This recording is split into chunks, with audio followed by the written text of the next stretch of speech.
Kegiatan proses belajar menuntut ilmu agama bagi santri dan santriwati di pesantren Rarrohai, Kecamatan Murbo, Kabupaten Aceh Barat, Provinsi Aceh, berjalan lancar di tengah COVID-19.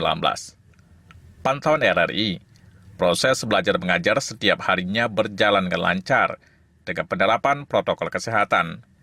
Aktivitas rutin berbagai kajian kitab-kitab dalam bentuk pengajian dilaksanakan di pesantren tersebut.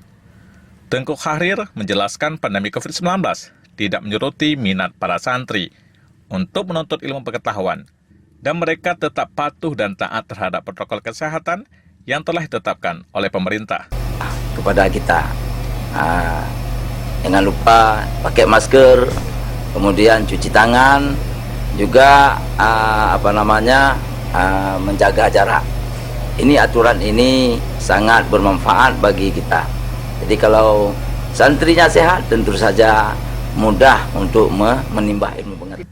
Salah satu pesantren terpadu ini mengharapkan orang tua jangan begitu khawatir terhadap anak-anaknya yang sedang mondok, karena protokol kesehatan tetap dijalankan dalam lingkungan pondok pesantren.